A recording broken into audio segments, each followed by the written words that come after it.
Is Apple about to kill its most popular laptop chip? If you are waiting for the new M5 MacBook Pro, you need to stop what you are doing and listen closely. Something very strange is happening inside Apple's top-secret code. For years, Apple has followed a strict formula for its processors. But a new leak suggests that the Pro chip we all know and love might actually be gone forever. This isn't just a rumor from a random blog. This data comes directly from Apple's own software engineers. It reveals a massive shift in how Apple builds its computers. This change could save Apple millions of dollars, but it might be bad news for your battery life and your wallet. If you care about your next big purchase, you need to understand what code T6051 really means. The discovery started with a developer named Nicolas Alvarez. He was digging through the latest iOS 26.3 release candidate code. This is the software that tells the hardware how to behave. Deep inside the guts of this code, he found two specific identifiers, T6051 and T6052. To most people, these look like random numbers. But in the world of Apple Silicon, these are the DNA of the next generation. These codes represent the M5 platform, known internally as H17. Specifically, T6051 is linked to the platform ID H17C, and T6052 is linked to H17D. If you look at Apple's history, the letter C has always stood for the Max chip. The letter D has always stood for the Ultra chip. This confirms that the M5 Max and M5 Ultra are officially in development and ready to go. But here is the concerning part. There is something missing. In every previous generation, there was always an S identifier. The S stood for the Pro chip. It was the middle child of the lineup. It was the chip that offered the perfect balance of power and price for most professionals. In the M5 code, the H17S is completely missing. It is AWOL. It is a ghost. Some people think Apple just forgot to write the code. Others think the Pro chip is simply delayed. But Apple is a trillion-dollar company.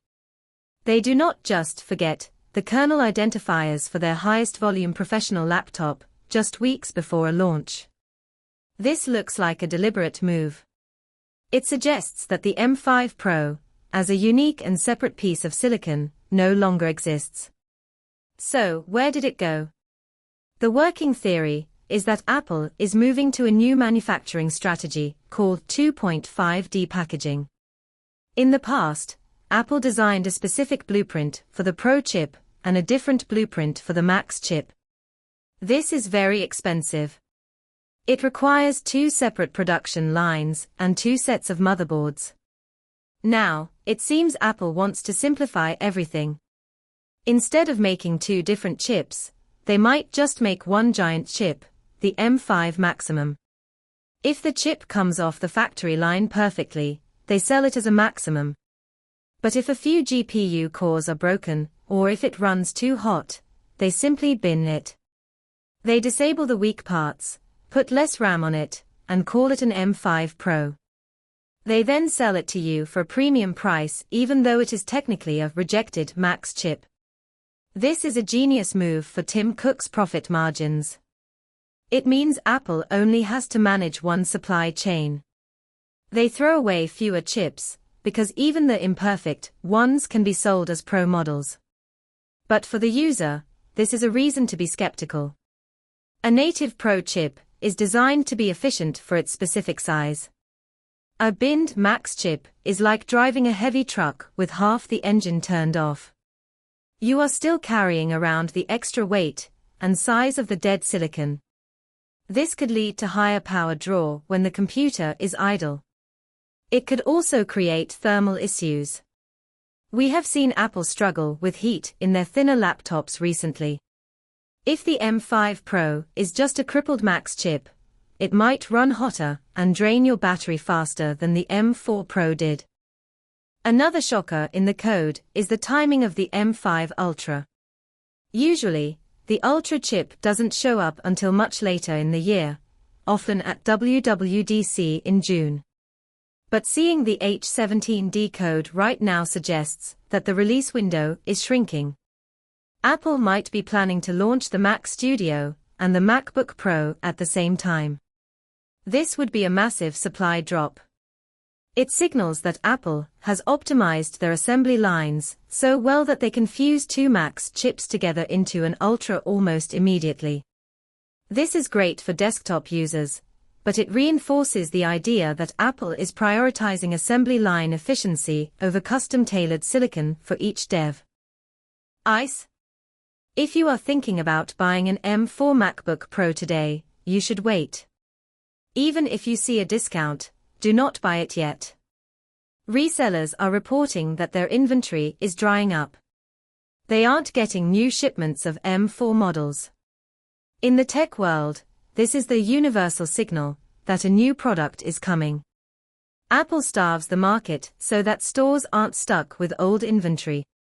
Based on the software code and the shipping delays, we are likely looking at a launch window between late February and mid-March. You are only a few weeks away from a major update. Even if you don't want the M5, the price of the M4 will crash the moment the new one is announced. In my opinion, the M5 generation is going to be the most controversial one yet. If Apple is indeed cutting corners by using binned silicon for the Pro tier, we need to see the benchmarks. We need to see if the battery life holds up. It could be a powerful beast, or it could be a hot mess that exists only to save Apple money. I will be watching the thermal logs very closely when this launches. We need to hold Apple accountable to make sure they aren't sacrificing quality for profit. Sit on your hands for now and wait for the real-world tests. If you like the video, subscribe, share the video, and hit the bell icon, so you don't miss our deep dive into the M5 benchmarks.